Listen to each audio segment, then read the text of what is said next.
Mariani gibbon অভয়াৰণ্যত তেল খনন কৰিবলৈ লোৱা বাবে কৃষক মুক্তি সংগ্ৰাম সমিতিৰ প্ৰতিবাদ। গিবন অভয়াৰণ্যত তেল খনন কৰিবলৈ অসম চৰকাৰে বেদান্ত নামৰ এটা কোম্পানীক অনুমতি প্ৰদান কৰাক লৈ এতিয়া অসন্তুষ্টি প্ৰকাশ কৰিছে ৰাইজ আৰু দল সংগঠন। এই ক্ষেত্ৰত কৃষক মুক্তি সংগ্ৰাম সমিতিয়ে মৰিয়নিত এক অৱস্থান ধৰ্মঘট কাৰ্যসূচী গ্ৰহণ কৰে। যি সময়ত চৰকাৰে কোটি কোটি গছপুলি ৰোপণ কৰা কাৰ্যসূচী হাতত লৈছে, জীৱ-জন্তুৰ সুৰক্ষাৰ কথা কৈছে, ঠিক তেনে সময়তে চৰকাৰে তেল খনন কৰিবলৈ এটা কোম্পানীক অনুমতি দিয়াক লৈ এতিয়া চিন্তিত হৈ পৰিছে প্ৰকৃতিপ্ৰেমীসকল।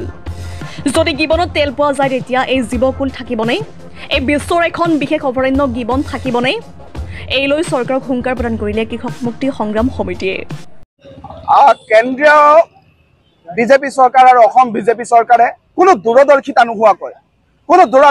নোহোৱাকৈ আমাৰ হোলোঙাপাৰাৰ গিবন অভয়াৰণ্যত বেদান্ত নামৰ অনিল আগৰৱালা মালিকানাধীন বেদান্ত কোম্পানীক তেওঁলোকে তেল খননৰ অনুমতি প্ৰদান কৰিছে। যোৱা 27 আগষ্ট তাৰিখে কেন্দ্ৰীয় বন পৰিৱেশ আৰু জলবায়ু পৰিক্ৰমা মন্ত্ৰালয়ৰ পৰিৱৰ্তন মন্ত্ৰালয় আৰু অসম চৰকাৰৰ ৱাইল্ড লাইফ বৰ্ডৰ যি মানে বৈঠক হৈছে, এই বৈঠকত ষ্টেজ 1 নামেৰে তেওঁলোকে ইতিমধ্যে অনুমতি প্ৰদান কৰিছে।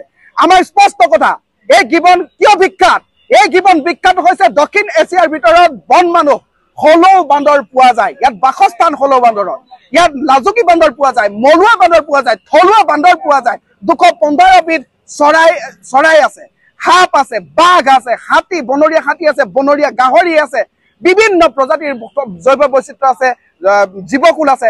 এই গোটেই জীৱকুল আৰু পৰিৱেশৰ প্ৰতি আৰু আটাইতকৈ ডাঙৰ কথা, ইয়াত খোলাং গছৰে ভৰপূৰ। এতিয়া এই গোটেই পৰিৱেশ বিনষ্ট হ'ব। এই ড্ৰিলিং প্ৰক্ৰিয়া হোৱাৰ লগে লগে আমাৰ ড্ৰিলিং প্ৰক্ৰিয়া হোৱাৰ লগে লগে বনৰীয়া হাতীবিলাক আতংকগ্ৰস্ত হ'ব। ইয়াৰ বিস্তীৰ্ণ এলেকালৈ তেওঁলোক ওলাই যাব, ঘৰ বাৰী ভাঙি তুলিব, কৃষি নষ্ট কৰিব।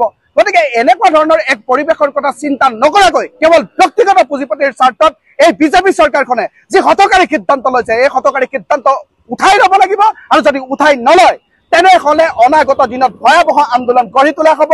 আৰু এই ধৰণৰ যি ব্যক্তিগত পুঁজিপতিৰ স্বাৰ্থত যিসকলে ৰঙা দলিচা পাৰি দিছে, তেওঁলোকৰ চকু উভালি অনা হ'ব। এই কথাটো আজি আমি এই প্ৰতিবাদস্থলীৰ পৰা স্পষ্ট ৰূপত ঘোষণা কৰিছোঁ। মৰিয়নিৰ পৰা সূৰ্য ৰাখাৰ ৰিপৰ্ট, নিউজ 24 অসম।